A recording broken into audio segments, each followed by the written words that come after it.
हाँ भाई विद्यार्थियों, शुरुआत करते हैं आज। अभी थोड़ी देर हम भर्ती से संबंधित बात कर लेते हैं जब तक टाइम हो रहा है।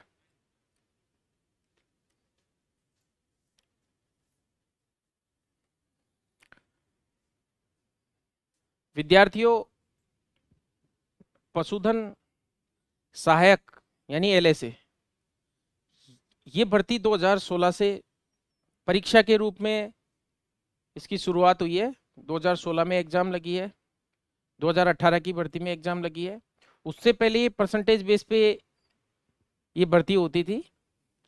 2016 में ठीक जिस तरह से इस 2022 में बच्चों के झटका लगाया, उससे भी ज्यादा 2016 में लगा था। उस समय एग्जाम की डेट में काफी कम समय दिया था। जब विज्ञप्ति आई तो विज्ञप्ति से लेकर के एग्जाम की डेट तक का जो समय था लगभग 1.5 महीने के आसपास था। और उसी 1.5 महीने के अंदर विद्यार्थी को सब कुछ करना था, जबकि पहली बार एग्जाम होनी थी। तो उस दौरान ऐसा हुआ, कुछ बच्चे जयपुर गए, कुछ कोचिंग्स जो काफी पहले से सोच के बैठे थे कि हमको बैच चलाना है, सबने अपनी अपनी तैयारियां की। और ज्यादा संख्या में कोचिंग भी नहीं थे। अपने पैरावेट का भी एक बैच चला था जिसमें लगभग 60 स्टूडेंट्स थे, 59 थे। 59 में से उस समय 33 सिलेक्शंस थे, 33 सिलेक्शन हो गए थे। और लोकल जिला स्तर पर हमारी 2016 में कोचिंग चली थी। 2018 में काफी समय मिला बच्चों को तैयारी करने का, अच्छा अवसर मिला, चूंकि उसमें पोस्ट की संख्या भी ज्यादा थी, काफी बच्चे सेलेक्ट हुए। और अब ये 2022 की भर्ती भी इसी प्रकार से है। इसमें जो बच्चों ने सोच रखा था कि जुलाई में एग्जाम होगी, अब ये एग्जाम थोड़ा जल्दी हो रही है। जल्दी हो रही है, इसमें आपको बिल्कुल भी घबराने की आवश्यकता नहीं है। 3 तरह के बच्चे हैं। एक बच्चे वे जो कोचिंग को पहले ही ले चुके हैं, एक वे बच्चे जो कोचिंगों में अध्ययनरत हैं, और एक वो बच्चे जिन्होंने ये सोचा था कि मैं भर्ती आने पर या विज्ञप्ति आने पर कोचिंग करूंगा। लेकिन अब तीनों कैटेगरी के बच्चे एक जैसे नहीं हो सकते। जिन्होंने पहले कोचिंग कर ली वो रिवीजन चल रहा है उनका। लेकिन ऐसा नहीं है कि जिसने कोचिंग नहीं की है या जो बिल्कुल पढ़ाई के टच में नहीं था वो भी सिलेक्ट हो सकता है, बिल्कुल वो भी हो सकता है। इसमें आपको थोड़ा सा ज्ञान लगाना पड़ेगा, क्योंकि पढ़ाई एक ऐसी चीज है, अगर आप 10-15 दिन अच्छे से मेहनत करते हो तो वापस वही रूटीन आ जाता है। और जो बच्चे 2-3 साल से पढ़ रहे हैं, अपन उतना तो नहीं कर पाते, लेकिन हम अप्रोक्सीमेट में पहुंच जाते हैं। और अप्रोक्सीमेट के बाद तो लक काम करता है। 5 क्वेश्चन उसके ज्यादा होंगे, 5 क्वेश्चन उसके कम ज्यादा होंगे, इतना ही फर्क पड़ेगा। तो यानी कि मेरा कहने का मतलब ये है कि जो बच्चे बिल्कुल नवीन हैं या फिर बिल्कुल जो फील्ड के अंदर थे, वो बच्चे भी आराम से मेहनत कर सकते हैं। सफलता का कोई शॉर्टकट नहीं होता, परंतु तरीके से अगर मेहनत की जाए तो सफलता प्राप्त की जा सकती है। और सेलेक्टिव पढ़ो और सेलेक्ट हो जाओ। हालांकि विस्तृत रूप में अगर किसी ने पढ़ा है तो उसको कहीं ज्यादा फायदा मिलता है। लेकिन अभी जैसे आपके पास समय है, उसमें कोचिंग्स के अंदर जो भी पढ़ाया जा रहा है उसमें उन बिंदुओं पर फोकस ज्यादा किया जाएगा जो बिंदु एग्जाम में पूछे जाते हैं। तो आपके एलएसए के अंदर जो 120 क्वेश्चन आते हैं उसमें से 40 क्वेश्चन जीके के होते हैं। जीके में अगर आप ध्यान दें तो इतिहास वाला जो सेक्शन है, इतिहास हिस्ट्री का, उसको आपने जैसा पढ़ा था वैसा रहने दें, उसका थोड़ा थोड़ा रिवीजन कर चलने दें। बाकी आपको कला संस्कृति और ज्योग्राफी पर अच्छा फोकस करना चाहिए, क्योंकि दोनों ज्यादा बड़े सब्जेक्ट नहीं है, ज्यादा विस्तृत नहीं है। अगर पुराने पेपर्स को उठा करके देखें तो कला संस्कृति और आप ज्योग्राफी से अच्छा अचीव कर सकते हो। तो 40 में से आपको अच्छा स्कोर कर सकते हो। रही बात सब्जेक्ट की, तो सब्जेक्ट को आपको 100% करना ही पड़ेगा। सब्जेक्ट में जिस तरह से अब तक पेपर बनते आ रहे हैं उस तरह से तो आपको 100% की सोच के चलना पड़ेगा। टाइम तो कल का मैं थोड़ा रिवाइज करवा देता हूं। शुरुआत की थी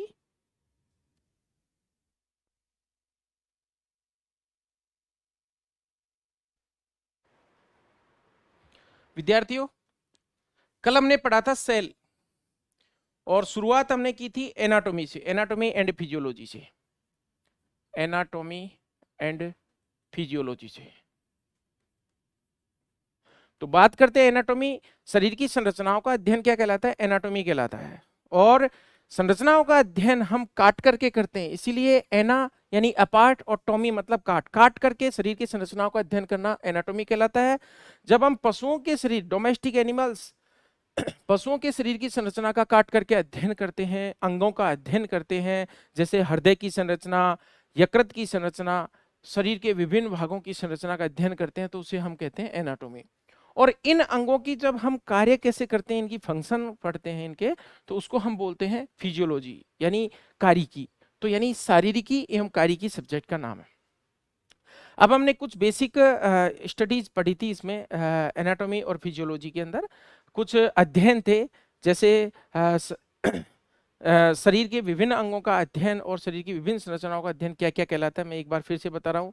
जैसे राइनोलॉजी में नाक का अध्ययन, न्यूरोलॉजी ब्रेन का अध्ययन, ओडोंटोलॉजी दांतों का अध्ययन, इसी तरह से स्प्लैंक्नोलॉजी आंतरिक विसरल अंगों का अध्ययन, आंतरिक अंगों का और आंतरिक अंगों विसरल अंगों का अध्ययन क्या कहलाता है? स्प्लैंक्नोलॉजी। कार्डियोलॉजी हृदय का अध्ययन, एंजियोलॉजी रक्त परिसंचरण तंत्र का अध्ययन, ऑस्टियोलॉजी हड्डियों का अध्ययन, ऑर्थोलॉजी और इसी को सिंडेस्मोलॉजी कहते हैं यानी जोड़ों का अध्ययन। इसके अलावा हिपेटोलॉजी लीवर का अध्ययन, नेफ्रोलॉजी किडनी का अध्ययन। इसी प्रकार से शरीर के विभिन्न भागों को, डर्मेटोलॉजी त्वचा का अध्ययन, ट्राइकोलॉजी बालों का अध्ययन, शरीर की गतियों का अध्ययन, काइनेसियोलॉजी, काइनेसियोलॉजी शरीर की गतियों का अध्ययन, एम्ब्रियोलॉजी भ्रूणिकी यानी कि भ्रूणावस्था में जब जाइगोट से लेकर के और जो डेवलपमेंट होता है फीटस का, तो वहां तक के जो अध्ययन कहते हैं, जो प्रसव तक का समय, निषेचन से प्रसव तक का जो समय होता है उसको हम गर्भकाल कहते हैं। तो गर्भावस्था के दौरान जो विकास होता है उसका अध्ययन हम एम्ब्रियोलॉजी या भ्रूणिकी में करते हैं। एंड्रोलॉजी नर जनन तंत्र का अध्ययन, गायनेकोलॉजी मादा जनन तंत्र का अध्ययन, ओटोलॉजी कान का अध्ययन। तो इस तरह से हमने कुछ स्टडीज की थी। और एनाटॉमी को बेसिकली दो भागों में बांटा जाता है, एक तो माइक्रोस्कोपिक एनाटॉमी और एक माइक्रोस्कोपिक एनाटॉमी। माइक्रोस्कोपिक में जो बड़ी संरचनाएं होती हैं जैसे हड्डियां हैं, स्थूल स्थूल शारीरिकी, मैक्रोस्कोपिक एनाटॉमी को ग्रॉस एनाटॉमी भी कहा जाता है। माइक्रोस्कोपिक एनाटॉमी है जिसमें जैसे साइटोलॉजी है, हिस्टोलॉजी है, इनका हम अध्ययन करते हैं। तो हमने साइटोलॉजी से शुरुआत की थी। साइटोलॉजी यानी कोशिका का अध्ययन, कोशिका का अध्ययन साइटोलॉजी कहलाता है। कोशिका की खोज रॉबर्ट हुक नामक वैज्ञानिक ने की थी। रॉबर्ट हुक ने स्वयं के बनाए सूक्ष्मदर्शी से लकड़ी के कॉर्क को देखा और लकड़ी के कॉर्क में उसने खोखली संरचनाएं देखी, मधुमक्खी के छत्ते की समान संरचनाएं थी।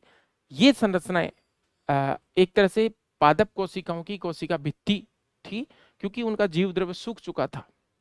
अब इन संरचनाओं को उन्होंने सेला कहा और सेला से ही सेल नामकरण हुआ। तो रॉबर्ट हुक ने अपनी ये जो खोज थी, जो अपने सिंपल माइक्रोस्कोप के द्वारा देखा था लकड़ी को, इस खोज का वर्णन एक पुस्तक माइक्रोग्राफिया के अंदर किया था। और रॉबर्ट हुक को फादर ऑफ साइटोलॉजी कहा जाता है। अगर हम फादर ऑफ मॉडर्न साइटोलॉजी की बात करें तो फादर ऑफ मॉडर्न साइटोलॉजी है सीपी स्वानसन। अब कोशिका सिद्धांत किसने दिया था? स्लाइडेन एवं स्वान ने। ऐसी चर्चाएं हमने की थी। कोशिका सजीव के शरीर की संरचनात्मक एवं क्रियात्मक इकाई होती है और सर्वप्रथम जीवित कोशिका को खोजने का श्रेय दिया जाता है एंटोनी वॉन ल्यूवेनहॉक को। ल्यूवेनहॉक ने जीवाणु को देखा था, प्रोटोजोआ को देखा था और ल्यूवेनहॉक ने शुक्राणु की भी खोज की थी। अर्थात जीवित कोशिका को देखा था सबसे पहले ल्यूवेनहॉक ने। यानी फादर ऑफ प्रोटोजोलॉजी भी ल्यूवेनहॉक है, फादर ऑफ बैक्टीरियोलॉजी भी ल्यूवेनहॉक है। इस तरह से हम आगे बढ़ते गए थे। हमने कोशिका का एक बेसिक खाका ढांचा बनाया था। सेल के अंदर जो आउटर बाउंड्री होती है वो सेल मेम्ब्रेन होती है, कोशिका झिल्ली होती है, और उसके अंदर बहुत सारे कोशिकांग होते हैं। और जो बड़ा कोशिकांग होता है वो केंद्रक होता है। और केंद्रक के बारे में और कुछ कोशिकांगों के बारे में हमने थोड़ा सा डिस्कशन किया था, यानी कि हम शुरुआत कर रहे थे सेल से। तो कुछ महत्वपूर्ण बिंदु जो हम अभी देखने जा रहे हैं कि जैसे जैसे माइक्रोस्कोप का यानी सूक्ष्मदर्शी का विकास हुआ, वैसे वैसे कोशिका के बारे में लोगों की जानकारी बढ़ी। सर्वप्रथम जो एक लेंस वाला जो सूक्ष्मदर्शी खोजा गया था उसे सरल सूक्ष्मदर्शी कहते हैं। आजकल वो जो बच्चों के डिसेक्शन बॉक्स में आता है, प्रैक्टिकल्स के अंदर एक लेंस वाला आता है जिसमें उत्तल लेंस होता है, तो सरल सूक्ष्मदर्शी में उत्तल लेंस होता है। अब इसका कोई विशेष खोजकर्ता है नहीं, क्योंकि एक कांच का टुकड़ा है, जिसने भी देखा उसने उससे बड़ी आवर्धित प्रतिबिंब जो देखा। तो अब हम बात करते हैं सूक्ष्मदर्शी की। सूक्ष्मदर्शी यानी माइक्रोस्कोप। सूक्ष्मदर्शी वे यंत्र होते हैं जो छोटी संरचनाओं को बड़ा करके दिखाते, बड़ा करते नहीं है, बड़ा करके दिखाते हैं, यानी हमको वो बड़ी करके दिखाते हैं। तो इस तरह से जो एक लेंस वाला होता है इसको बोलते हैं, इसमें ये उत्तल लेंस होता है, उत्तल लेंस। और ऐसे सूक्ष्मदर्शी को बोलते हैं हम सरल सूक्ष्मदर्शी, सरल सूक्ष्मदर्शी यानी सिंपल माइक्रोस्कोप। अब हम बात करते हैं दूसरा जो माइक्रोस्कोप होता है इस तरह से, और इस तरह से आपने देखा होगा, यहाँ पर स्टेज होती है, यहाँ पर लेंस लगा हुआ होता है, और ये इस तरह से इसके दो लेंस होते हैं। ये लेंस अभिनेत्रिका कहलाता है, अभिनेत्रिका, और ये कहलाता है अभिदर्शक लेंस, अभिदर्शक। ये थोड़ा बहुत आपको पता होगा। और यहाँ पर ये स्टेज होती है, यहाँ पर कोई भी चीज जिसको बड़ा करके देखना होता है इसको रखते हैं। अब यहाँ पर इन दोनों का जो आवर्धन होता है दोनों का मल्टीप्लाई हो जाता है। मान लीजिए इसकी कैपेसिटी m1 है, इसकी कैपेसिटी m2 है, तो टोटल इस माइक्रोस्कोप, और इसको बोलते हैं संयुक्त सूक्ष्मदर्शी। कौन सा बोलते हैं? संयुक्त सूक्ष्मदर्शी यानी कंपाउंड माइक्रोस्कोप, संयुक्त सूक्ष्मदर्शी। अब इस प्रकार के माइक्रोस्कोप की जो खोज है वो जेड जेंसन एवं एच जेंसन ने की थी। Janssen and Janssen, Z Janssen एवं H Janssen, Janssen Janssen and Janssen ने किसकी खोज की थी? कंपाउंड माइक्रोस्कोप की खोज की थी। ये एक आंख वाला है, एक आंख से इसमें देख सकते हैं हम। आजकल दो नेत्र, दो आंखों से देखने वाले माइक्रोस्कोप आ गए जो इलेक्ट्रिक होते हैं, जो कि इलेक्ट्रिक होते हैं। और ये वाला जो है प्रकाश सूक्ष्मदर्शी भी कहलाता है, क्योंकि इसमें यहां से सूर्य के प्रकाश के कारण यहाँ इस शीशे के अंदर से रिफ्लेक्शन होता है और जब दिखाई देता है तो इसको प्रकाश सूक्ष्मदर्शी भी कहते हैं, प्रकाश सूक्ष्मदर्शी। अब यहां से कौन सा प्रश्न बनता है? यहां से प्रश्न बनता है कि संयुक्त सूक्ष्मदर्शी के खोजकर्ता कौन थे। तो संयुक्त मतलब जब दो लेंसों को हमने संयुक्त कर दिया तो इसे संयुक्त सूक्ष्मदर्शी कहेंगे, और इसकी खोज जेंसन एंड जेंसन ने की थी। सरल सूक्ष्मदर्शी एक कांच का लेंस होता है, और लेंस कौन सा होता है? ये कॉन्वेक्स होता है, उत्तल लेंस होता है, कॉन्वेक्स। अब हम आगे बात कर लेते हैं कुछ महत्वपूर्ण बिंदु जो परीक्षा में सीधे पूछे जाते हैं, जैसे सबसे बड़ी कोशिका। याद करो, शुतुरमुर्ग का अंडा, शुतुरमुर्ग का अंडा, यानी ऑस्ट्रिच जो होता है शुतुरमुर्ग, इसका अंडा सबसे बड़ी कोशिका है। ये एक कोशिका है भाई, एक कोशिका है जो सबसे बड़ी होती है। सबसे छोटी कोशिका, सबसे छोटी कोशिका, सबसे छोटी कोशिका कौन सी होती है? जल्दी बताओ। ये होती है माइकोप्लाज्मा, माइकोप्लाज्मा। माइकोप्लाज्मा क्या होता है? माइकोप्लाज्मा एक प्रकार के बैक्टीरिया ही होते हैं, जीवाणु ही होते हैं, जिनमें क्या है, सेल वॉल नहीं पाई जाती। जैसे ये मान लीजिए ये कोई माइकोप्लाज्मा है, इसमें क्या है, ये आउटर जो मेम्ब्रेन होती है वो सेल मेम्ब्रेन होती है। आउटर जो आवरण होता है माइकोप्लाज्मा का वो सेल मेम्ब्रेन होता है। और सेल मेम्ब्रेन चूंकि हम जानते हैं लचीली होती है, लचीली होने के कारण कोशिका जो झिल्ली या सेल मेम्ब्रेन होती है ये अपनी आकार बदलती रहती है, आकार बदलती रहती है। और आकार या आकृति बदलने के कारण इसे माइकोप्लाज्मा को क्या कहा जाता है? जोकर, जोकर ऑफ प्लांट और एनिमल किंगडम कहा जाता है। यानी पादप जगत अथवा जंतु जगत का जोकर किसे कहा जाता है? माइकोप्लाज्मा का। क्या कि इसका जो स्ट्रक्चर है, इसकी जो संरचना है एक जैसी नहीं होती, बदलती रहती है। तो बात हम करते हैं सबसे छोटी कोशिका की, तो माइकोप्लाज्मा। अब इस माइकोप्लाज्मा का भी कौन सा प्रकार है? वो पीपीएलओ, पीपीएलओ। यानी पीपीएलओ की फुल फॉर्म होती है pleuro pneumonia like organism, like organism. Pleuropneumonia like organism ये सबसे छोटी सेल होती है। तो प्रश्न पूछा जाएगा आपसे, संयुक्त सूक्ष्मदर्शी की खोज किसने की थी? जेन्सन एंड जेन्सन ने, जेड जेन्सन एवं एच जेन्सन ने। दूसरा प्रश्न आपके लिए तैयार हुआ है कि सबसे बड़ी कोशिका कौन सी है? शुतुरमुर्ग का अंडा। सबसे छोटी कोशिका कौन सी है? पीपीएलओ, जो कि एक प्रकार का माइकोप्लाज्मा होता है। अब हम इलेक्ट्रॉन माइक्रोस्कोप की बात कर लेते हैं। जो इलेक्ट्रॉन सूक्ष्मदर्शी था, इसकी खोज किसने की थी? तो इलेक्ट्रॉन सूक्ष्मदर्शी सबसे विकसित माइक्रोस्कोप है, सबसे डेवलप्ड माइक्रोस्कोप है। इलेक्ट्रॉन सूक्ष्मदर्शी की खोज जल्दी, इलेक्ट्रॉन सूक्ष्मदर्शी की खोज की थी नॉल एंड रस्का ने। नॉल एंड रस्का ने, नॉल एंड रस्का ने। ये दो साइंटिस्ट हैं, साइंटिस्ट गुरु और चेले के रूप में दो जोड़े में आते हैं। तो इलेक्ट्रॉन माइक्रोस्कोप की खोज की थी नॉल एंड रस्का ने। और इसकी जो विभेदन क्षमता है, विभेदन क्षमता यानी डिफरेंशिएशन पावर, विभेदन क्षमता होती है इसकी 5 एंगस्ट्रॉम। 5 एंगस्ट्रॉम यानी विभेदन क्षमता का मतलब होता है, जैसे मान लीजिए दो बिंदु हैं, इन दोनों बिंदुओं को अलग अलग करके दिखाने की क्षमता विभेदन क्षमता होती है। जैसे इनके बीच की दूरी अगर 5 एंगस्ट्रॉम है, अब 5 एंगस्ट्रॉम अपने आप में बहुत ही कम दूरी हो गई, एक आणविक दूरी हो गई। तो इस दूरी को भी ये माइक्रोस्कोप अलग अलग करके दिखा सकता है। ये सबसे पावरफुल होता है इलेक्ट्रॉन माइक्रोस्कोप, जिसकी खोज किसने की थी? नॉल एंड रस्का ने। जो माइक्रोस्कोपी का काफी जो नैनोमीटर या एंगस्ट्रॉम श्रेणी की जो दूरियां हैं, वो इससे दिखाई देती हैं।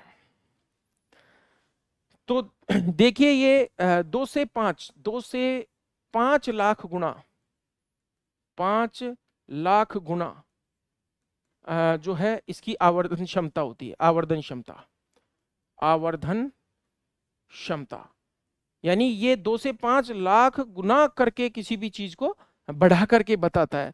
तो आवर्धन क्षमता और विभेदन क्षमता का मतलब होता है, विभेदन क्षमता दो बिंदुओं को अलग अलग करके दिखाने की क्षमता होती है, आवर्धन क्षमता उस चीज को बढ़ा करके दिखाने की क्षमता, मैग्नीफाइंग पावर कहलाती है।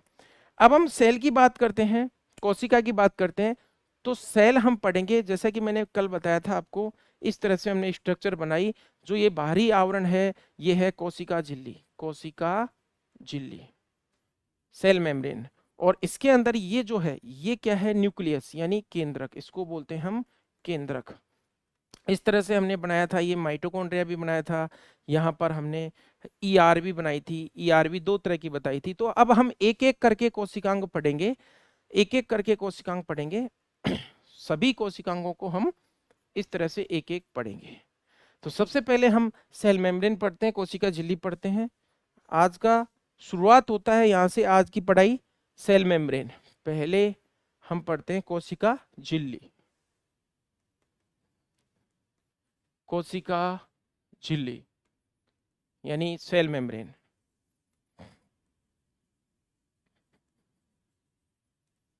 स्टूडेंट्स कमेंट्स को मैं नहीं देख पाऊंगा, क्योंकि अभी समय है नहीं इस तरह के फालतू काम करने का। कोई क्या बोलता है, कोई क्या बोलता है। पढ़ाई के संबंध में अगर आपको फिर भी कोई समस्या है तो नंबर है मेरे 9414474647। इस पर आप व्हाट्सअप करके और अपनी प्रॉब्लम पूछ सकते हो। क्योंकि एक बच्चा कोई बात कहेगा, उससे 10 बच्चों को डिस्टर्ब हम नहीं करना चाहते। तो सेल मेम्ब्रेन हम पढ़ेंगे, कोशिका झिल्ली हम पढ़ेंगे। तो कोशिका झिल्ली क्या है? तो देखिए, कोशिका का जो बाह्यतम आवरण है, कोशिका का बाह्यतम आवरण, कोशिका का बाह्यतम आवरण, बाह्यतम आवरण क्या कहलाता है? कोशिका झिल्ली कहलाता है, सेल मेम्ब्रेन कहलाता है। और कोशिका झिल्ली क्या करती है? कोशिका झिल्ली शरीर की इसके कोशिकांगों की सुरक्षा करती है, प्रोटेक्शन करती है। आउटर एक लेयर होती है, और ये लेयर काई काई की बनी होती है। इंपॉर्टेंट बातें हम लिखते हैं, फास्फोलिपिड, फास्फोलिपिड वे प्रोटीन की बनी हुई होती है, प्रोटीन की बनी होती है। तो कोशिका झिल्ली यानी सेल मेम्ब्रेन, जो कि जंतु कोशिका का सबसे बाह्य आवरण है। हम वेटनरी पढ़ रहे हैं, हमको पादप कोशिका से कोई मतलब नहीं है। पादप कोशिका का बाह्य आवरण क्या होता है? सेल वॉल होता है। यहाँ पर हम जंतु कोशिका पढ़ेंगे। जंतु कोशिका का बाह्यतम आवरण कोशिका झिल्ली होती है, और कोशिका झिल्ली प्रोटीन और फास्फोलिपिड की बनी होती है। काई काई की बनी होती है? प्रोटीन और फास्फोलिपिड की। इसकी मोटाई क्या होती है? तो मोटाई देखिए, कोशिका झिल्ली की मोटाई लगभग 75 एंगस्ट्रॉम होती है। और कोशिका झिल्ली की जो खोज करता है, खोजकर्ता का नाम हम सबसे पहले लिखेंगे। खोज की थी इसकी नेगेली ने, नेगेली। वैसे नेगेली और क्रेमर दो साइंटिस्ट जोड़े में आते हैं, लेकिन हमको नेगेली याद रखना है। अब इंपॉर्टेंट बात, कोशिका झिल्ली के खोजकर्ता कौन है? नेगेली। कोशिका झिल्ली किस किस की बनी होती है? फास्फोलिपिड और प्रोटीन की। कोशिका झिल्ली कोशिका का सबसे बाह्यतम आवरण होता है। कोशिका झिल्ली सुरक्षा करती है, सुरक्षात्मक आवरण होता है, और इसकी मोटाई होती है 75 एंगस्ट्रॉम। अभी हमने ये पढ़ा। अब आगे हम बात करते हैं कोशिका झिल्ली, कोशिका झिल्ली के मत, के मत यानी कौन कौन से मॉडल दिए थे। इसकी जो स्ट्रक्चर है, इसकी संरचना है, वो 1972 तक, 1972 तक क्लियरली डिफाइंड नहीं थी। 1972 में एक मॉडल आया था, इसकी संरचना का मॉडल आया था तरल मोजेक मॉडल। तरल मोजेक मॉडल, तरल मोजेक मॉडल कब आया था? 1972 में।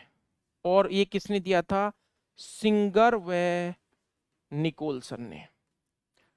सिंगर और निकोलसन का तरल मोजेक मॉडल, जो कि 1972 में आया था, यह कोशिका झिल्ली का सबसे मान्य मॉडल है, सबसे सर्वमान्य मत है। सर्वमान्य मत है ये, सर्वमान्य मतलब इसको सभी वैज्ञानिकों ने मान्य किया। सर्वमान्य मॉडल है, सर्वमान्य मॉडल है किसका? कोशिका झिल्ली की संरचना का सबसे मान्य मॉडल कौन सा है? तरल मोजेक मॉडल, जिसको कहते हैं इंग्लिश में fluid mosaic model. Fluid mosaic model. अब ये मॉडल ही पूछा जाता है अक्सर। वैसे जो और प्रश्न बनते हैं यहाँ से, कोशिका झिल्ली को इकाई कला मॉडल या यूनिट लेयर किसने बताया था? वो बताया था रॉबर्टसन ने। और डेनियली और डावसन ने इसका त्रिस्तरीय मॉडल दिया था। तो यहाँ पर हम बात करते हैं इकाई कला मॉडल। इकाई कला मॉडल, इकाई कला मॉडल किसने दिया था? ये दिया गया था रॉबर्टसन ने, रॉबर्टसन ने। और त्रिस्तरीय मॉडल, त्रिस्तरीय मॉडल, और ये मॉडल दिया गया था डेनियली और डावसन ने, डेनियली और डावसन ने। यानी इकाई कला मॉडल के अनुसार, यूनिट लेयर मॉडल के अनुसार, कोशिका झिल्ली एक परत होती है, यानी लिपिड की बनी हुई एक सिंगल लेयर होती है। जबकि डेनियली और डावसन के इस मॉडल के अनुसार कोशिका झिल्ली के अंदर इस प्रकार से दो परतें होती हैं, जो कि बाहर वाली परतें जो है फास्फोलिपिड, ये वाली परतें लिपिड की होती है, और बीच में क्या होता है? प्रोटीन होता है। यानी एक तरह से हम देखें तो जो सैंडविच होता है, सैंडविच में क्या होता है? दोनों साइड में, दोनों साइड में जैसे ब्रेड लगा देते हैं, बीच में कुछ और लगा देते हैं, उसको बोलते हैं हम सैंडविच। तो इस मॉडल को, त्रिस्तरीय मॉडल को क्या कहा जाता है? सैंडविच मॉडल, सैंडविच मॉडल कहा जाता है। तो हमको अब क्या क्या याद रखना है? हमको इकाई कला मॉडल रॉबर्टसन ने दिया था, त्रिस्तरीय मॉडल डेनियली और डावसन ने दिया था, त्रिस्तरीय मॉडल को सैंडविच मॉडल भी कहा जाता है। और सबसे मान्य मत मैं तो ये कहता हूं, ये याद रख लो आप। तो तरल मोजेक मॉडल किसने दिया था? सिंगर और निकोलसन ने दिया था, 1972 में दिया था। कोशिका झिल्ली की संरचना का सबसे मान्य मॉडल है, सबसे मान्य मत है। अब हम इसके अनुसार पढ़ते हैं कि क्या है ये। यानी तरल मोजेक मॉडल के अनुसार कोशिका झिल्ली क्या होती है? इस तरह से कोशिका झिल्ली में क्या होते हैं? फास्फोलिपिड के अणु होते हैं। इस तरह से फास्फोलिपिड के अणु होते हैं। और बीच बीच में क्या है? प्रोटीन पाई जाती है। प्रोटीन के अणु भी इस तरह से लगे हुए होते हैं, यहाँ पर इस तरह से लगे हुए होते हैं प्रोटीन, प्रोटीन के अणु भी। तो फास्फोलिपिड ज्यादा होता है, फास्फोलिपिड क्या होता है? ज्यादा। और प्रोटीन के अणु क्या होते हैं? कम। तो इस तरह से ये संरचना होती है। और फास्फोलिपिड के अणु के भी दो भाग होते हैं, इसका सिर वाला भाग और एक पूंछ वाला भाग। यानी सिर वाला भाग और पूंछ वाला भाग जो कि जल रागी और जल विरागी होते हैं। अभी हमको सिर्फ इतना जानना है कि ये मॉडल क्या कहता है। इस मॉडल के अनुसार कोशिका झिल्ली में फास्फोलिपिड अधिक होता है, फास्फोलिपिड अधिक होता है। और अधिक कैसे होता है? जो फास्फोलिपिड है उसका समुद्र होता है, समुद्र में ऐसे लगता है जैसे कि उस समुद्र के अंदर क्या तैर रहे हो? हिमखंड। तो ये हिमखंड क्या है? ये प्रोटीन है, प्रोटीन है। और समुद्र कौन है? समुद्र है फास्फोलिपिड, फास्फोलिपिड। अब बर्फ जब पानी पर तैरती है तो बर्फ का लगभग 2/3 हिस्सा पानी के अंदर डूबा हुआ होता है, 1/3 हिस्सा ही ऊपर दिखाई देता है। जैसे एक और है समुद्र में तैरते हिमखंड, समुद्र में तैरते हिमखंड, हिमखंड। और दूसरा है चाशनी में गुलाब जामुन, चाशनी में गुलाब जामुन।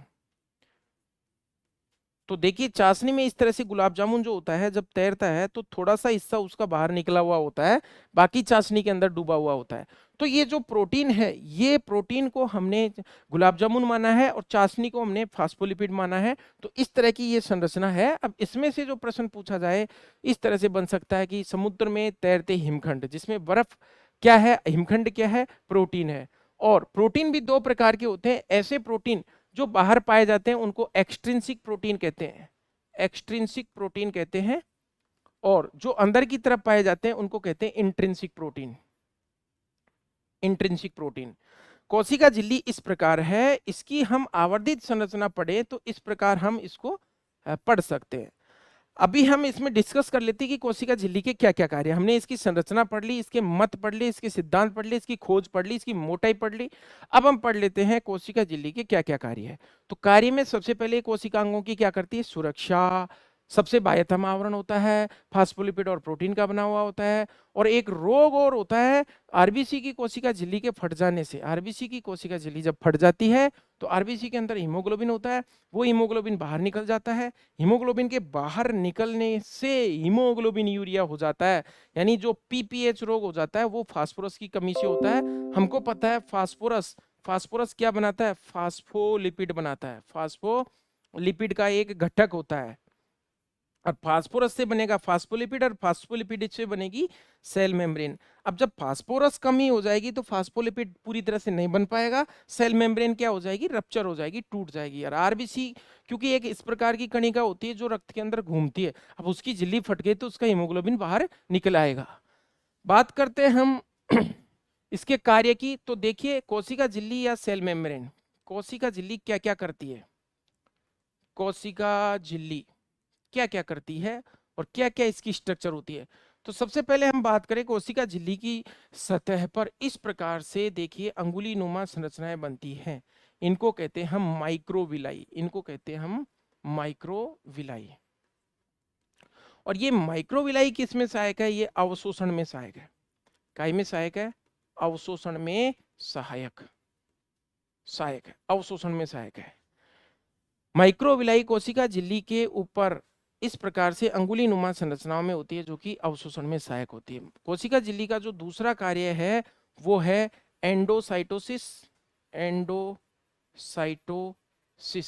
एंडोसाइटोसिस क्या होता है, एंडो मतलब अंदर, कोशिका झिल्ली के द्वारा किसी भी पदार्थ को अंदर लेना, कोशिका के अंदर लेना। जैसे मान लीजिए पदार्थ है, इसको अंदर लेना है तो इसे कहते हैं हम एंडोसाइटोसिस। ये एंडोसाइटोसिस कोशिका में किसी भी प्रकार के पदार्थ को लेना है। ये दो प्रकार का होता है। अगर ठोस पदार्थ को कोशिका के अंदर लिया जाता है तो उसे फेगोसाइटोसिस कहते हैं, फेगोसाइटोसिस कहते हैं। अगर तरल पदार्थ को कोशिका के अंदर लिया जाता है तो उसे कहते हैं पिनोसाइटोसिस, पिनोसाइटोसिस। फेगो, फेगो का मतलब खाना और भक्षण करना और पिनो का मतलब पीना। तो तरल पदार्थ को जब कोशिका के अंदर लिया जाएगा, जैसे मान लीजिए ये कोई लिक्विड पोर्शन में तरल पदार्थ है, इसको अंदर लिया जाएगा तो इसे कहेंगे पिनोसाइटोसिस। और ठोस को अंदर लिया, मान लीजिए ये कोई ठोस पदार्थ है, इसको अंदर लिया तो इसे कहते हैं फेगोसाइटोसिस। फेगो का मतलब होता है भक्षण करना या खाना। तो कोशिका झिल्ली का एक कार्य हो गया पदार्थों को अंदर लेना। अंदर लेने का कार्य इस प्रकार से किया जाता है, जैसे एक कोशिकीय जो जीव होता है प्रोटोजोआ, अमीबा, अमीबा अपने कोशिका झिल्ली से अंतर्वलन बनाता है और खाद्य दानी बना करके उस पदार्थ को अंदर ले लेता है। दूसरा जो कार्य है इसका एक्सोसाइटोसिस, एक्सोसाइटोसिस। एक्सोसाइटोसिस क्या होता है, पदार्थों को कोशिका से बाहर निकालना क्या कहलाता है, एक्सोसाइटोसिस कहलाता है।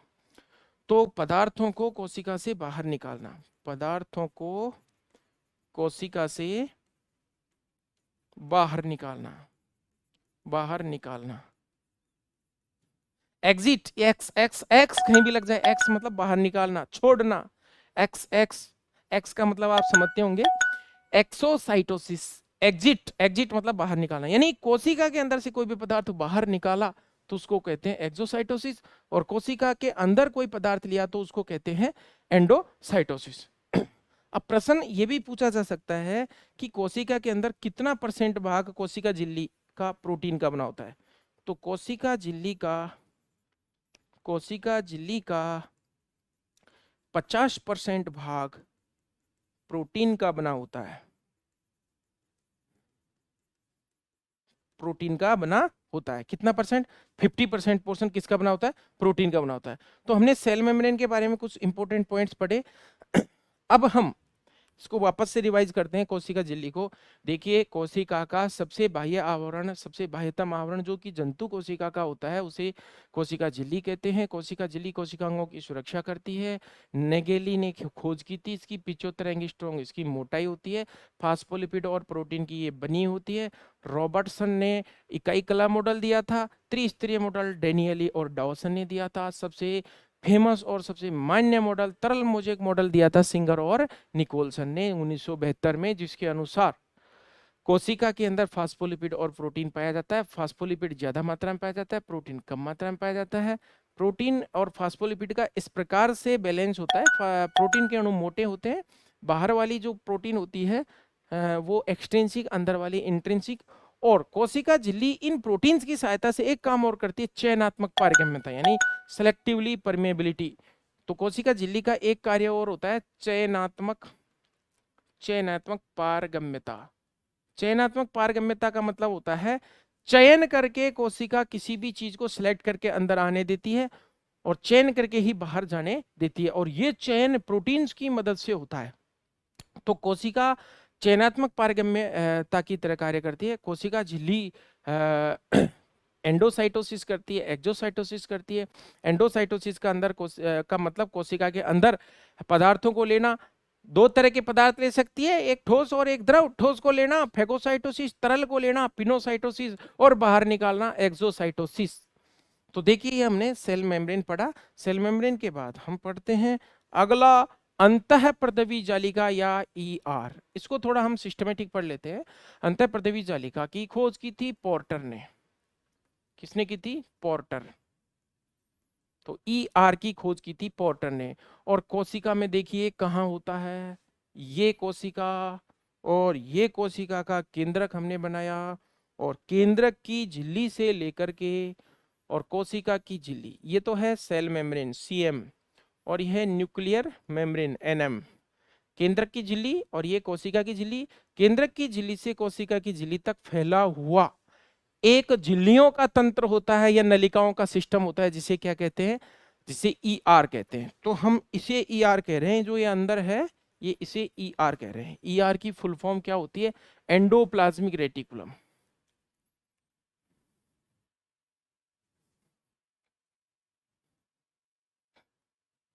यानी अंतःप्रदवी जालिका। खोज की थी पोर्टर ने, खोज की थी पोर्टर ने। अब देखिए, एंडोप्लाज्म कोशिका के अंदर जो तरल पदार्थ भरा हुआ होता है, जो कि सेल मेम्ब्रेन या कोशिका झिल्ली की बाउंड्री से घिरा रहता है, इसे हम कहते हैं एंडोप्लाज्म। तो एंडोप्लाज्मिक रेटिकुलम, रेटिकुलम मतलब जाल, रेटिकुलम का मतलब होता है जालनुमा संरचना। अर्थात इसके बारे में हम ये कह सकते हैं, यह झिल्लियों का तंत्र होता है, यह झिल्लियों का तंत्र होता है, झिल्लियों का तंत्र होता है। दूसरा हम ये भी कह सकते हैं एंडोप्लाज्मिक, यह नलिकाओं का तंत्र होता है, नलिकाओं का तंत्र होता है। एंडोप्लाज्मिक रेटिकुलम कैसी होती है? ये यूनिट मेम्ब्रेन होती है, यानी एक झिल्ली होती है इसमें, यानी इकाई झिल्ली युक्त या यूनिट मेम्ब्रेन से परिबद्ध कोशिकांग है। कैसा कोशिकांग है? इकाई झिल्ली से परिबद्ध कोशिकांग, इकाई झिल्ली से परिबद्ध कोशिकांग, इकाई झिल्ली से परिबद्ध कोशिकांग कौन है? Endoplasmic reticulum. अब देखिए, एंडोप्लाज्मिक रेटिकुलम केंद्रक झिल्ली से और कोशिका झिल्ली तक फैला हुआ होता है। कहां से कहां तक बाउंड्री है इसकी? केंद्रक झिल्ली से कोशिका झिल्ली तक ये फैला होता है, कोशिका झिल्ली तक ये फैला हुआ होता है, केंद्रक झिल्ली से और कोशिका झिल्ली तक ये फैला हुआ होता है। बात हम करते हैं आगे। एंडोप्लाज्मिक रेटिकुलम का मतलब होता है अंतःप्रदवी जालिका। तो अंतःप्रदवी जालिका कोशिका का क्या काम करती है? कोशिका का हाईवे है, कोशिका का हाईवे, हाईवे यानी रोड, ऐसा रोड जो ज्यादा बिजी होता है। क्योंकि हाईवे क्यों कहते हैं इसको? क्योंकि प्रोटीन और वसा के अणुओं का परिवहन होता है, प्रोटीन व वसा के अणुओं का इस पर होकर क्या होता है? परिवहन होता है, ट्रांसपोर्ट होता है, परिवहन होता है। इसलिए इसे झिल्लियों का तंत्र या कोशिका का क्या कहते हैं? हाईवे कहते हैं। कोशिका का क्या कहते हैं? इसे हाईवे कहते हैं। आगे हम बात करते हैं ईआर की। तो ईआर दो प्रकार की होती है। ER, endoplasmic reticulum divided into two parts, दो तरह की होती है, एक तो आर ई आर और एक S E R. R E R का मतलब होता है रुक्ष यानी खुरदरी अंतःप्रदवी जालिका, यानी rough endoplasmic reticulum, rough endoplasmic reticulum. और एसीआर का मतलब होता है स्मूथ एंडोप्लाज्मिक रेटिकुलम, स्मूथ का मतलब होता है चिकनी। तो देखिए एसीईआर, ऐसी अंतःप्रदवी जालिका जिसके ऊपर यदि इस तरह से राइबोसोम पाए जाते हैं, तो राइबोसोम की उपस्थिति के कारण इसे क्या कहते हैं? R E R. और अगर इस तरह से स्मूथ होती है तो इसको कहते हैं एस ई आर। तो आर ई आर में क्या फर्क है? इसमें राइबोसोम प्रेजेंट होते हैं, राइबोसोम इस पर प्रेजेंट होते हैं और राइबोसोम इस पर एब्सेंट होते हैं, किस पर? चिकनी अंतःप्रदेवी जालिका। अब देखिए कार्य पूछा जाता है, हम जानते हैं कि राइबोसोम का कार्य होता है प्रोटीन का संश्लेषण करना। अब जिस अंतःप्रदेवी जालिका के ऊपर राइबोसोम पाया जाता है, उस अंतःप्रदेवी जालिका का कार्य क्या हो जाता है? इसका कार्य हो जाता है प्रोटीन संश्लेषण, यानी प्रोटीन सिंथेसिस। तो ऐसी एंडोप्लाज्मिक रेटिकुलम जिस पर राइबोसोम पाया जाता है, चूंकि राइबोसोम का कार्य प्रोटीन संश्लेषण है, तो आरईआर का कार्य भी क्या हो गया? प्रोटीन संश्लेषण। बात हम करते हैं स्मूथ एंडोप्लाज्मिक रेटिकुलम यानी चिकनी अंतःप्रदवी जालिका। चिकनी अंतःप्रदवी जालिका का क्या कार्य होता है? इसका होता है डिटॉक्सिफिकेशन। डिटॉक्सिफिकेशन का मतलब होता है निराविषीकरण। और देखिए ये स्टीरॉयड और वसा का क्या करती है? संश्लेषण, स्टीरॉयड और वसा का संश्लेषण करती है। तो हमने ईआर को दो भागों में बांटा, एक तो आरईआर और एक एसईआर। आरईआर यानी खुरदरी, एसईआर मतलब स्मूथ। प्रश्न एक और बनता है यहां से, अंतःप्रदेवी जालिका कोशिका का अंतः कंकाल बनाती है, एंडोस्केलेटन बनाती है। तो आगे हम बात करते हैं, यह कोशिका का क्या बनाती है? अंतः कंकाल बनाती है, कोशिका का एंडोस्केलेटन यानी अंतः कंकाल बनाती है, अंतः कंकाल बनाती है। कौन बनाती है? ईआर बनाती है। अंतः कंकाल कौन बनाती है? ईआर बनाती है, क्योंकि कोशिका के अंदर ये कंकाल के रूप में ये फैली हुई होती है। ये आंतरिक कंकाल यानी एंडोस्केलेटन बनाती है। अगली बात हम करें इसमें, तो ये गोल्जी बॉडी का निर्माण करती है। इंपॉर्टेंट बात है बहुत ज्यादा। देखिए एक ही लाइन में हम पढ़ लेते हैं। एंडोप्लाज्मिक रेटिकुलम बनाती है गोल्जी बॉडी यानी गोल्जी काय, और गोल्जी काय बनाता है लाइसोसोम। हालांकि हम इसी सीरीज में इन कोशिकाओं को पढ़ेंगे। सबसे पहले हमने ईआर पढ़ा, उसके बाद गोल्जी काय, उसके बाद लाइसोसोम। अंतःप्रदेवी जालिका की खोज पोर्टर ने की थी। अंतःप्रदेवी जालिका गोल्जी काय का निर्माण करती है। गोल्जी काय की खोज कैमिलो गोल्जी ने की थी और लाइसोसोम की खोज सी डी डुए ने की थी। अब इसी क्रम में इनका निर्माण होता है। ईआर ने गोल्जी काय को बनाया, गोल्जी काय ने लाइसोसोम को बनाया। इस तरह के कई प्रश्न पूछे जाते हैं कि लाइसोसोम का निर्माण कौन करता है? गोल्जी काय करता है। और गोल्जी काय का निर्माण कौन करता है? ईआर करती है, अंतःप्रदेवी जालिका करती है। अब देखिए ऐसी अंतःप्रदेवी जालिका जो पेशियों के अंदर पाई जाती है, और पेशियों के अंदर पाई जाने वाली अंतःप्रदेवी जालिका को सार्कोप्लाज्मिक रेटिकुलम कहते हैं। और ऐसी एंडोप्लाज्मिक रेटिकुलम के अंदर कैल्शियम की अधिकता होती है। जैसा कि मैंने कल भी बताया था, सार्को वर्ड आता है, मायो वर्ड आता है मसल्स के लिए। मायोलॉजी पेशियों का अध्ययन, सार्कोलॉजी भी पेशियों का अध्ययन। सार्कोसोम होता है पेशी कोशिका के माइटोकॉन्ड्रिया। सार्कोलेमा भी बताया था, सार्कोप्लाज्म भी बताया था, सार्कोमियर भी बताया था। पेशी, रेखित पेशी की संरचनात्मक और क्रियात्मक इकाई आपको कल मैंने बताया था। तो हम जानते हैं इसके बारे में, सार्कोप्लाज्मिक रेटिकुलम क्या होती है। सार्कोप्लाज्मिक रेटिकुलम, रेटिकुलम ये क्या होती है।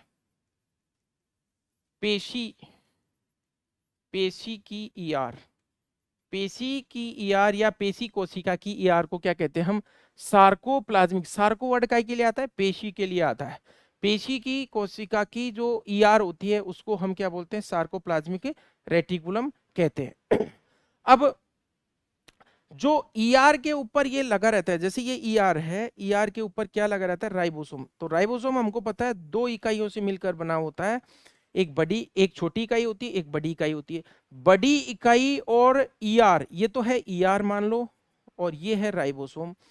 राइबोसोम की जो बड़ी इकाई जो ईआर से जुड़ी हुई होती है, ये कौन सी प्रोटीन से जुड़ी होती है, तो ये राइबोफेरिन प्रोटीन, राइबोफेरिन प्रोटीन से जुड़ी हुई होती है। राइबोफेरिन प्रोटीन किस किस को जोड़ती है, ये तो हो गया राइबोसोम। राइबोसोम और ईआर को आपस में जोड़ने वाली जो प्रोटीन है वो है राइबोफेरिन प्रोटीन। अब ईआर की जो संरचना है, बेसिकली इसमें तीन प्रकार की स्ट्रक्चर्स होती है, सिस्टर्नी, वेसिकल्स और पुटिकाएं।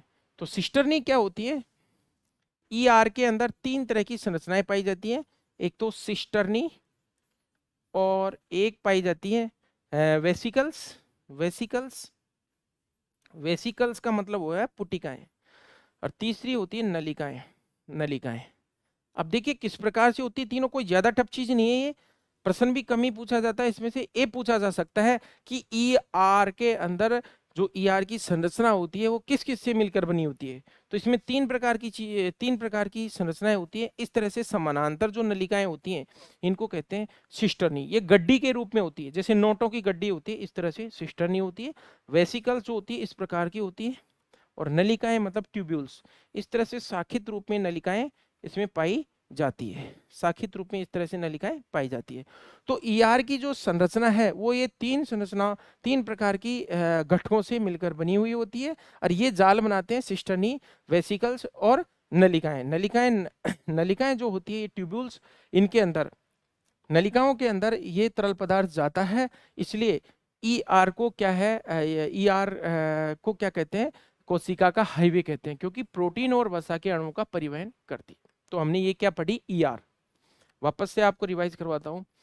अंतःप्रदवी जालिका या ईआर की खोज किसने की थी, पोर्टर ने की थी। अंतःप्रदवी जालिका कोशिका के केंद्रक से लेकर के, यानी केंद्र की झिल्ली से लेकर के कोशिका झिल्ली तक फैला हुआ एक अनियमित नलिकाओं और पुटिकाओं का एक जाल होता है। ये कोशिका का अंतः कंकाल या एंडोस्केलेटन बनाता है। ये झिल्लियों का तंत्र होता है।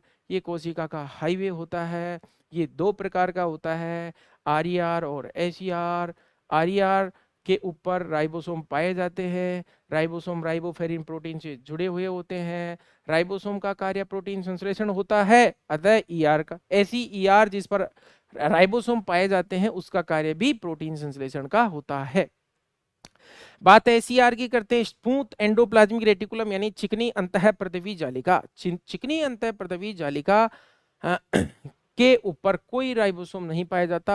उसका कार्य डिटॉक्सिफिकेशन यानी निराविषीकरण करना है, और उसका कार्य यानी एसईआर का कार्य स्टेरॉइड का संश्लेषण करना है। तो ये खास खास चीजें। इसके अलावा चिकनी पेशियों या रेखित पेशियों की जो ईआर होती है उसको हम सार्कोप्लाज्मिक रेटिकुलम भी कहते हैं। तो अब हम पढ़ते हैं अगला कोशिकांग।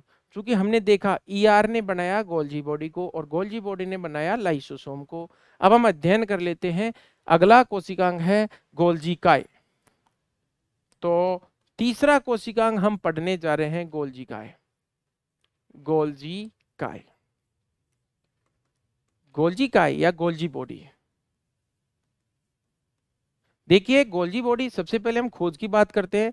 तो ईआर की खोज की थी पोर्टर ने, गोल्जी बॉडी की खोज की कैमिलो गोल्जी ने। खोज, खोज किसने की? कैमिलो गोल्जी ने। कैमिलो गोल्जी ने काय में की? उल्लू की तंत्रिकाओं में की। उल्लू की तंत्रिका की।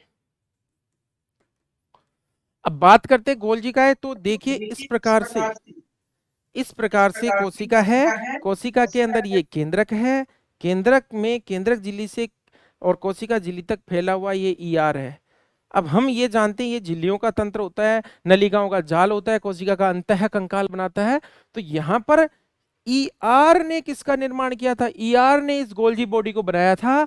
तो जो हिस्सा ईआर की तरफ होता है उसको बोलते हैं सिस एंड। तो ये है गोल्जी बॉडी, ये है जीबी गोल्जी बॉडी। और गोल्जी बॉडी का वो भाग जो किसकी तरफ होता है? जो ईआर की तरफ होता है। ये ईआर है, इसकी तरफ वाला हिस्सा कहलाता है सिस फेस और उधर वाला हिस्सा कहलाता है ट्रांसफेस। अब चूंकि गोल्जी काय का निर्माण ईआर से होता है, तो ईआर में जो तीन संरचनाएं थी, तीन घटक थे, सिस्टर्नी, वेसिकल्स और नलिकाएं, वो तीनों मिलकर के गोल्जी काय बनाती है। वो तीनों ही इसमें भी पाई जाती है। तो गोल्जी काय की संरचना में भी ठीक ईआर की तरह ही होती है, बस ईआर से ये बनता है। तो जो हिस्सा बनता है वो फॉर्मिंग एंड कहलाता है। बनने वाला जो सिस हिस्सा होता है वो फॉर्मेशन या फॉर्मेशन एंड कहलाता है। और जो हिस्सा अपोजिट साइड में होता है, पक चुका होता है, बन चुका होता है, पुराना हो चुका होता है, उसे परिपक्वन सिरा कहते हैं। उसे कहते हैं परिपक्वन सिरा। तो गोल्जी बॉडी के दो सिरे होते हैं, एक तो फॉर्मी एंड या फॉर्मेशन एंड या निर्मात्री सिरा, हिंदी में बोलते हैं इसको निर्मात्री सिरा। एक तो निर्मात्री सिरा और एक परिपक्वन शिरा, मैच्योरेशन एंड। अब गोल्जी बॉडी की इंपॉर्टेंट बात आपको एग्जाम के हिसाब से बताता हूं। एक तो शुक्राणु के अंदर जो शुक्राणु के अंदर जो एक्रोसोम होता है, एक्रोसोम का निर्माण कौन करता है? गोल्जी का है। देखिए यहां पर हम इस प्रकार से स्पर्म का स्ट्रक्चर बनाए, तो यहां पर इस तरह से हम बनाते हैं। तो ये जो मध्य भाग होता है इसमें ये माइटोकॉन्ड्रिया की शीत पाई जाती है, जिसे तो कहते हैं नेबेन कर्ण शीत, नेबेन कर्ण आच्छत, नेबेन कर्ण आच्छद या जिसको नेबेन कर्ण शीत बोलते हैं। ये बनी हुई होती है माइटोकॉन्ड्रिया की, माइटोकॉन्ड्रिया की। और ये एक तरह से माया है। इस शुक्राणु का क्या होता है? स्पर्म का फ्यूल टैंक होता है, ईंधन का टैंक होता है, जो कि ऊर्जा देता है स्पर्म को गति के लिए। बात करते हैं हम आगे वाले हिस्से में, तो यहाँ पर जो झिल्ली होती है ये झिल्ली कहलाती है गैलिया कैपिटिस। और यहाँ पर क्या होता है? ये एक्रोसोम होता है। एक्रोसोम के पीछे स्पर्म का क्या होता है? न्यूक्लियस होता है। ये क्या होता है? केंद्रक होता है। और इस केंद्रक के अंदर हम जानते हैं कि जेनेटिक मटेरियल होता है, 23 गुणसूत्र होते हैं। मानव के केस में, गाय बुल के केस में यहाँ पर 30 क्रोमोसोम होंगे सांड में, क्योंकि अर्धसूत्री विभाजन के द्वारा आधे गुणसूत्रों से इसका निर्माण होता है।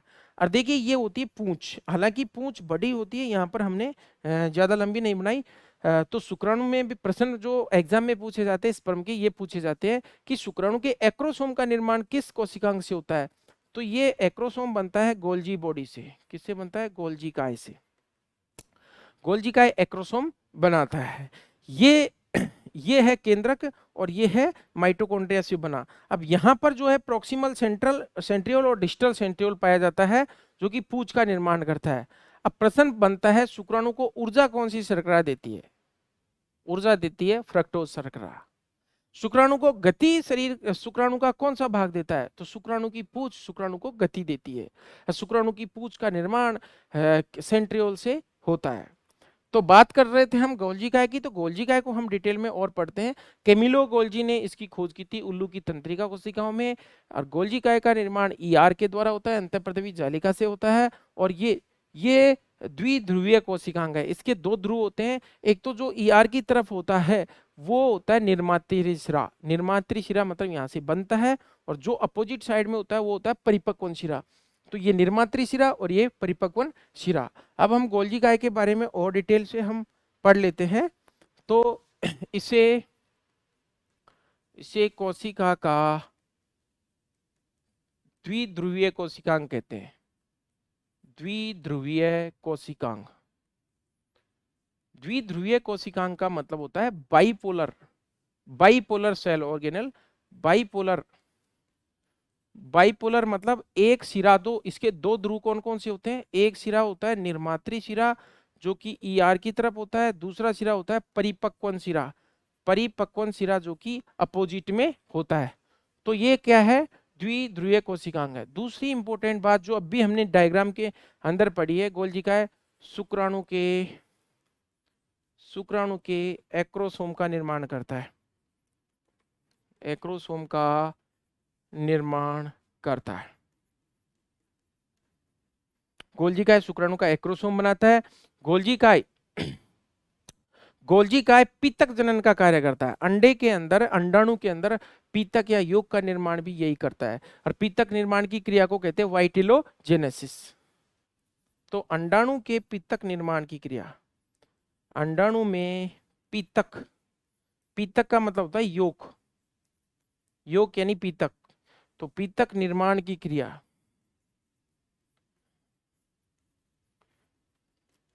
तो अंडाणु में पीतक के निर्माण की क्रिया कौन करता है? यही करता है गोल्जी काय करता है, गोल्जी बॉडी करता है। और ये स्राव का कार्य करता है, स्रावी कोशिकांग है, स्रावी कोशिकांग है,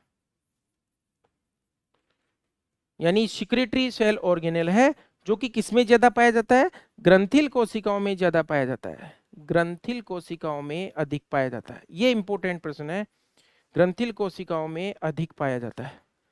तो आपसे प्रश्न पूछा जाएगा कि ग्रंथिल कोशिकाओं में कौन से कोशिकांग की बहुतायत होती है? तो गोल्जी बॉडी की बहुतायत होती है, गोल्जी काय की अधिकता होती है, क्योंकि हम जानते हैं ग्रंथियां संश्लेषण करती है, चाहे वो दूध का संश्लेषण हो, दुग्ध ग्रंथियां, लार का संश्लेषण, लार ग्रंथियां, अग्नाशय है एक प्रकार की ग्रंथि है, यकृत है एक प्रकार की ग्रंथि है। तो जितनी भी बॉडी के अंदर ग्लैंड्स है, ग्लैंड्स में ये गोल्जी काय ज्यादा पाया जाता है, क्योंकि ये स्रावी कोशिकांग है, सिक्रेटरी सिक्रेशन करता है। कोई भी तरल पदार्थ होता है उसका सिक्रेशन कौन करता है? गोल्जी काय। और गोल्जी काय पीतक का निर्माण करता है, एक्रोसोम का निर्माण करता है। अब गोल्जी काय के दो तीन नाम है। गोल्जी काय को इडियोसोम कहते हैं, इडियोसोम कहते हैं।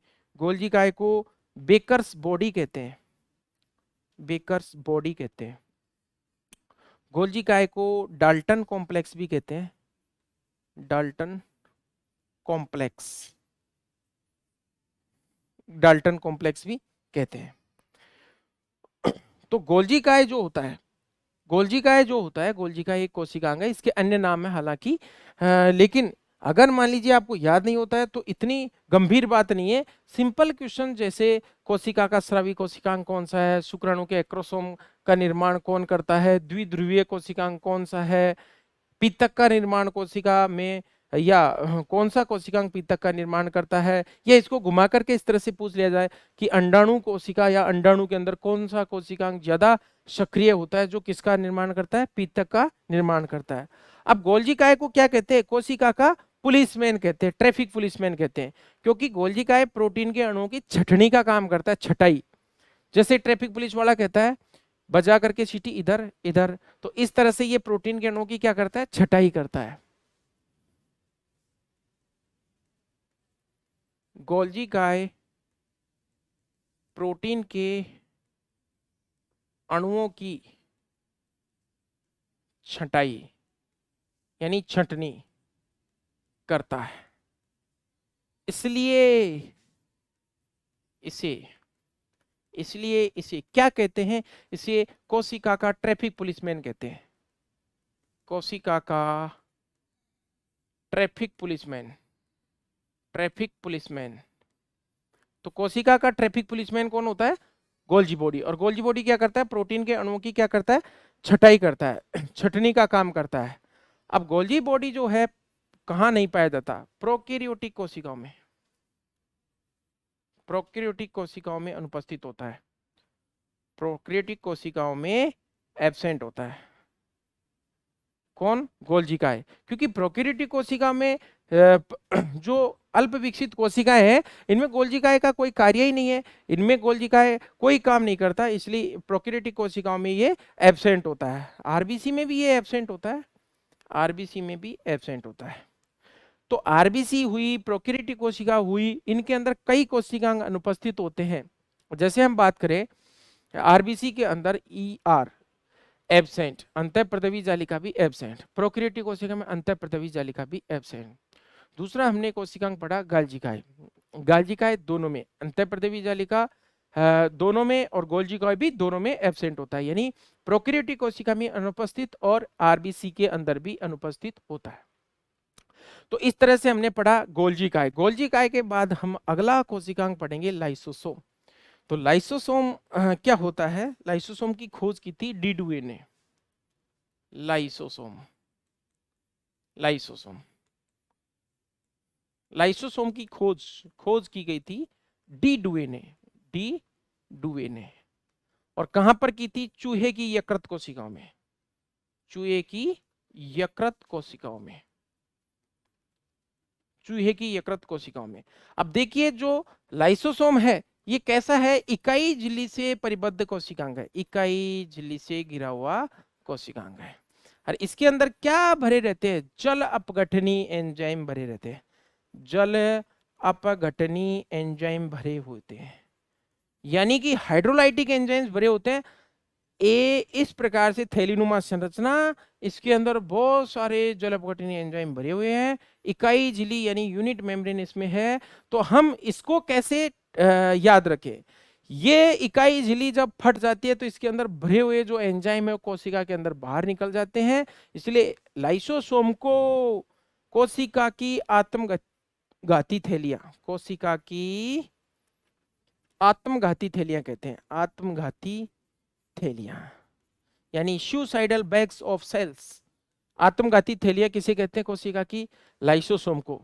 और लाइसोसोम क्या क्या काम करता है? हड्डी का निर्माण प्रेरित करता है। जैसे मान लीजिए ये बोन है, बोन में शुरुआत में कोई ज्यादा संरचनाएं नहीं पाई जाती, बाद में जाकर के ट्रोकेंटर, ट्रोक्लिया, फोसा, क्रेस्ट, कोर्नु, ये जो डेवलप होते हैं बाद में डेवलप होते हैं लाइसोसोम की सक्रियता के कारण। मान लीजिए इस हिस्से में बोन में लाइसोसोम ज्यादा एक्टिव हो जाता है, तो जिस हिस्से में बोन में लाइसोसोम एक्टिव हो गया वहां जो ऑस्टियोक्लास्ट कोशिकाएं होती है, अस्थि को भक्षण करने वाली, अस्थि को काटने वाली, अस्थि को खत्म करने वाली कोशिकाएं होती है ऑस्टियोक्लास्ट, वो कोशिकाएं ज्यादा डेवलप हो जाती है और इस हिस्से को गला देती है। अब देखिए परिणामी रूप से ये हड्डी किस प्रकार से हो जाएगी? इस प्रकार से जो है बन जाएगी ये। तो जहां पर लाइसोसोम की सक्रियता ज्यादा हो जाती है वहां कोई हिस्सा गायब हो जाता है, यानी हड्डी के निर्माण के दौरान भी ये काम होता है। तो अस्थि जनन में भी लाइसोसोम सहायक है। अब लाइसोसोम मेंढक में टेडपोल जो लार्वा होता है, मेंढक का जो विकास हुआ है मछलियों से हुआ है, क्योंकि मेंढक एक उभयचर जंतु है। मछलियों ने मेंढक बनाया तो मेंढक में शुरुआती अवस्था में टेडपोल लार्वा में पूंछ पाई जाती है और वो पूंछ इस लाइसोसोम की सक्रियता के कारण गायब होती है, यानी हाइड्रोलाइटिक एंजाइम्स। तो ये अंतःकोशिकीय पाचन में सहायक है। अब इसमें से कई प्रश्न बनते हैं, जैसे लाइसोसोम की खोज किसने की थी? लाइसोसोम कितनी झिल्लियों से घिरा हुआ कोशिकांग है? इकाई झिल्ली से घिरा हुआ कोशिकांग है। इसके चारों तरफ यूनिट मेम्ब्रेन पाई जाती है, इसके अंदर जल अपघटनी एंजाइम पाए जाते हैं।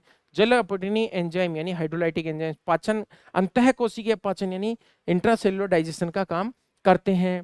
आत्मघाती थैलियां कहते हैं। तो इस प्रकार से आपको रेगुलर पढ़ना है। आज हम थोड़ा देखिए मैं मजाक में या हंसी करा के या क्लास जो ऑफलाइन होती है उसके अकॉर्डिंग भी हम पढ़ा सकते हैं, हंसी मजाक से भी पढ़ा सकते हैं। लेकिन अब देखिए टाइम कम है, कोई भी विद्यार्थी इन चीज़ों को पसंद नहीं करेगा। मैं तो ये कहता हूँ कि पसंद करना भी नहीं चाहिए।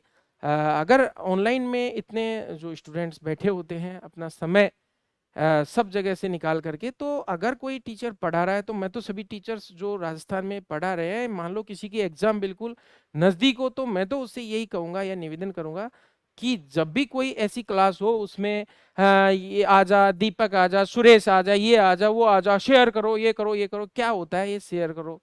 कुछ भी नहीं है। जिसे पढ़ना होगा आप अच्छी पढ़ाई करिए, अपना काम करिए।